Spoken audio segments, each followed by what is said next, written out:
Power tends to corrupt. Absolute power corrupts absolutely. Lord Acton.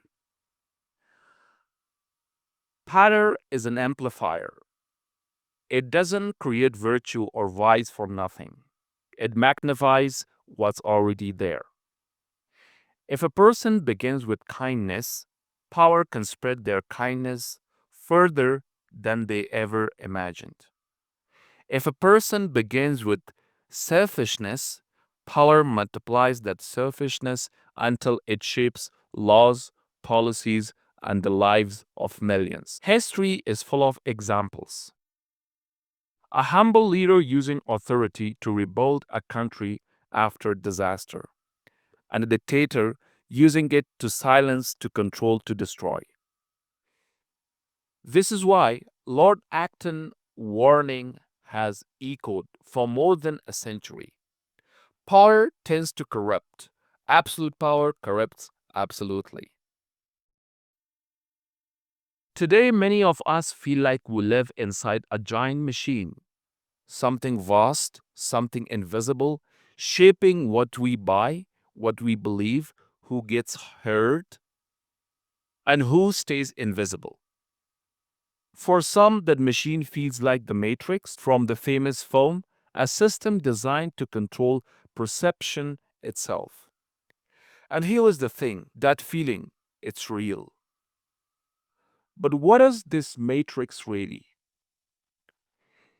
Is it a shadowy room of people in suits, smoking cigars, and plotting the fate of billions?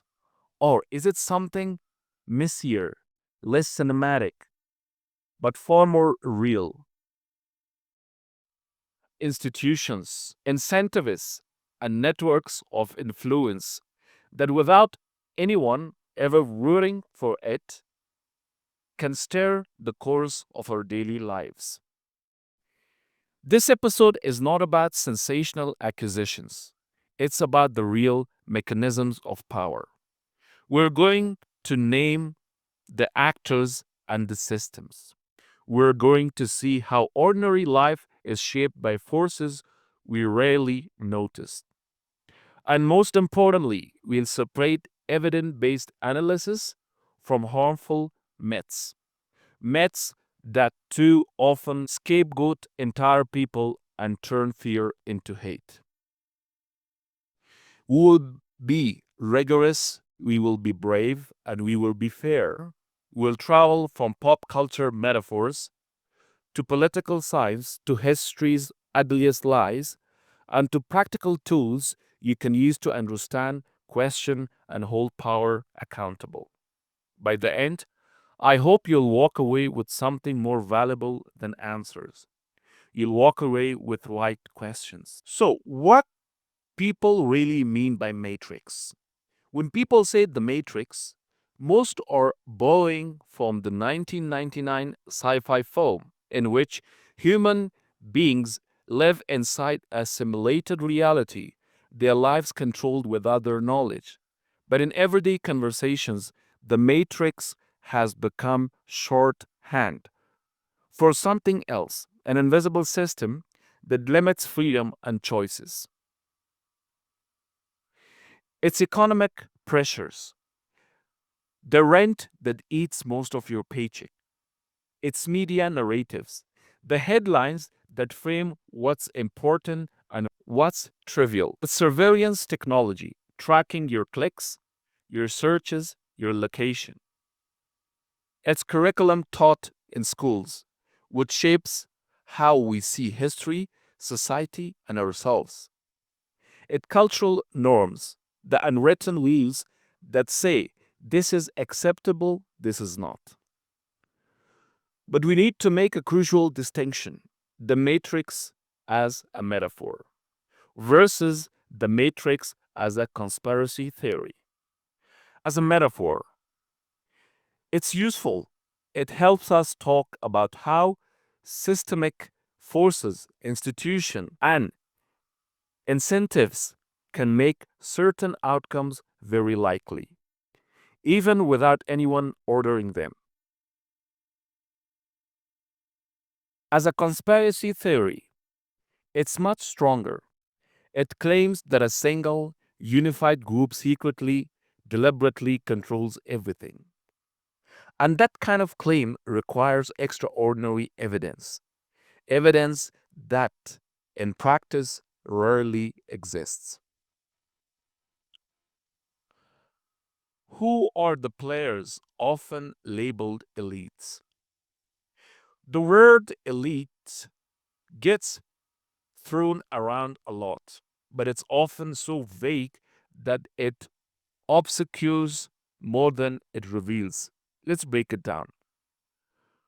Political elites, elected officials, political appointees, they write and enforce laws. Economic elites, CEOs, billionaires, investors, major shareholders, they direct the flow of capital, labor, and production. Technocratic elites, central bankers, regulators, top scientists, academics, the experts who specialize authority shape policy. Cultural and media elites. Media owns editors, prominent journalists, cultural gatekeepers, those who influence which stories get told, which don't, and how they're framed. Security and intelligence elites.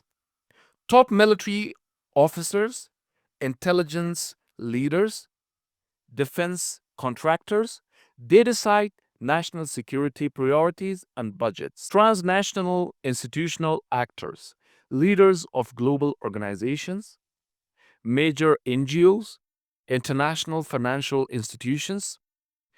Being elite usually means access to money, to policy rooms, to platforms that can reach millions. And access creates influence, sometimes coordinated, sometimes chaotic. So, what do they do? How do they influence?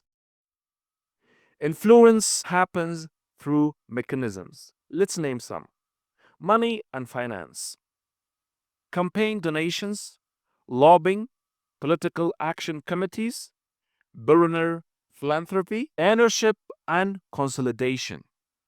When a few companies control most of the media or a supply chain, they set agendas and limit competition. Regularity capture. When regulators are stuffed by industry insiders, rules tend to favor narrative shaping, media framing, PR, think tanks, academic funding. These decide what counts as common sense. Technology platforms. Algorithms decide what you see, create bubbles, and monetizing attention. Surveillance and data. Personal data enables micro targeted influence, both political and commercial. International levers. Trade agreements, debt, and geopolitical strategies shape nations' opinions and options. Soft power and prestige, funding universities, awards, cultural sponsorship, these grant what is legitimate and what is not. Are billionaires part of matrix? Short answer is sometimes, but they are not a single unified force. Many billionaires influence politics, markets, and culture, some for public benefit, some for private gain. But they're also constrained by competition, law, and public opinion. Are governments part of the matrix? Governments are key. They are set laws, taxes, and foreign policy. But they're not one mind. They are made of competing branches and interests. Sometimes they align with elite or corporate interests. Sometimes they challenge them. Now, the dangerous question: are Jewish people that lead matrix? We have to be clear, no. The idea that Jewish people as a group run global system is false, harmful, and anti-Semitic.